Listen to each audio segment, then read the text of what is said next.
बहुत सारे कानून हैं और हमारे संविधान निर्माताओं ने पूरे विश्व का संविधानों का अध्ययन करके और उसके पश्चात हमारी परिस्थिति को देखते हुए वर्तमान उस समय की तात्कालिक परिस्थिति और भविष्य की परिस्थिति को ध्यान में देखते हुए हमारा संविधान निर्माण किया गया। काफी समय लगा था, 2 वर्ष 11 माह 18 दिन, और उस समय 64 लाख रुपए खर्च हुए थे संविधान निर्माण में।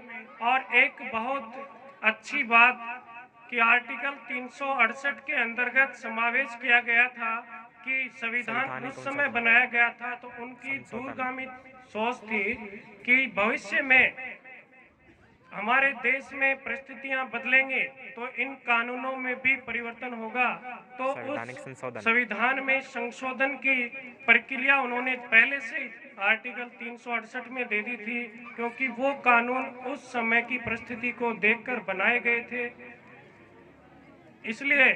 और उस समय जैसे कि हमारे संविधान में हम अंग्रेजों के 200 वर्ष तक गुलाम रहे, तो हम सब अधिकारों की मांग कर रहे थे, लेकिन उस समय अधिकारों की संख्या दे दी थी, 7 अधिकार दे दिए थे, लेकिन सबका ये विचार था कि हम तो गुलाम हैं और कर्तव्यों की तो अपना आप ही पालना कर लेंगे, लेकिन कर्तव्यों का कोई समावेश नहीं था। लेकिन जैसे जैसे समय निकला तो आवश्यकता महसूस हुई कि कर्तव्य के बिना अधिकार सुरक्षित नहीं रह सकते, इसलिए स्वर्ण सिंह समिति की सिफारिश के आधार पर कर्तव्यों का समावेश किया गया है। हम सब हमारे अधिकारों की मांग करते हैं, लेकिन हम कर्तव्यों के तरफ ध्यान नहीं देते। यदि मेरा मानना है कि यदि सभी अपना कर्तव्य सही तरह से निर्वहन करें तो अधिकार सबके अपने आप ही मिल जाएंगे। तो हमें अपने कर्तव्यों को ध्यान में रखना चाहिए और यदि कर्तव्यों की पालना कोई नहीं करता है, हमारी संस्कृति ऐसी थी पहले से ही कि जी और जीने दो, दूसरों के प्रति आप वैसा ही व्यवहार करें जैसा आप चाहते हैं। ये हमारी संस्कृति की देन है कि जैसा आप चाहते हैं कि दूसरे व्यक्ति आपसे कोई व्यवहार करे, वैसे ही आप दूसरे के प्रति व्यवहार करें। ये ही कर्तव्य और अधिकार में संबंध होता है।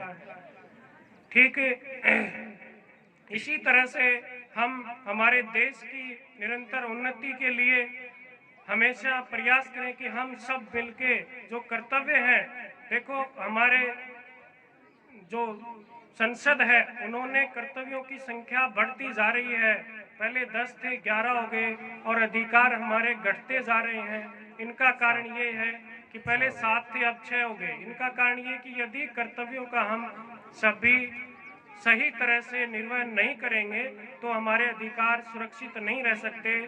और हमें कभी भी निराश होकर नहीं बैठना चाहिए, हमें जिंदगी में हमेशा प्रयास करने चाहिए। एक हरिवंश राय बच्चन ने कहा था, लहरों से डरकर नौका पार नहीं होती, कोशिश करने वालों की कभी हार नहीं होती। लहरों से डरकर नौका पार नहीं होती, कोशिश करने वालों की कभी हार नहीं होती। नन्ही सी चींटी जब दाना लेकर चलती है, नन्ही सी चींटी जब दाना लेकर चलती है, चढ़ती दीवारों पर 100 बार फिसलती है, चढ़ती दीवारों पर 100 बार फिसलती है। मन का विश्वास रगों में साहस भरता है, चढ़कर गिरना गिरकर चढ़ना ना करता है, आखिर उनकी मेहनत बेकार नहीं होती।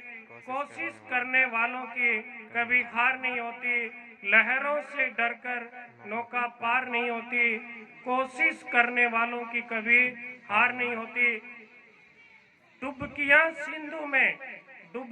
सिंधु में गोताखोर लगाता है, डुबकियां सिंधु में, सिंधु नदी के अंदर जिस तरह से गोताखोर डुबकियां लगाता है, जा जाकर खाली हाथ लौटकर आता है।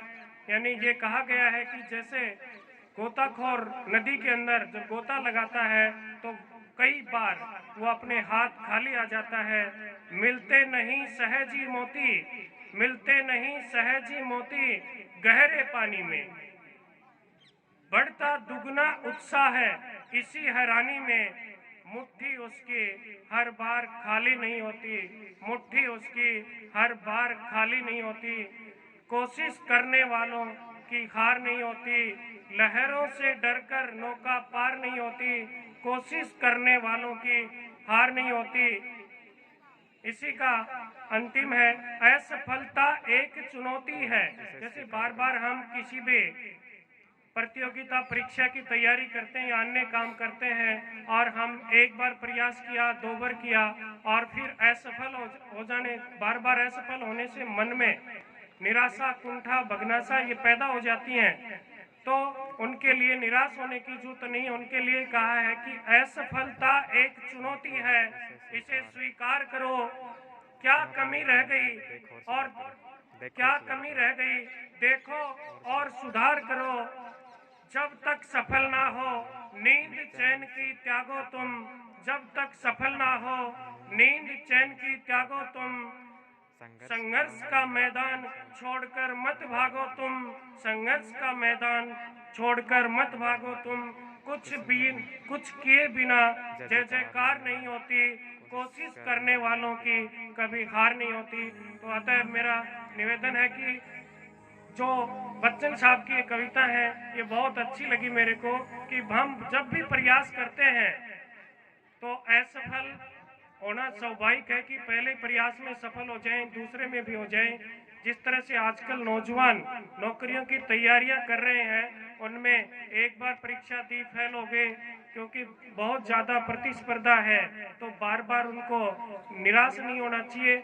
उनको ये ध्यान रखना चाहिए कि जो भी उनकी पिछली तैयारी में कमी रह गई तो उनको दूर करके दोबारा अच्छी तरह से तैयारी करनी चाहिए। इसी के साथ मैं अपनी वाणी को विराम देता हूँ। धन्यवाद।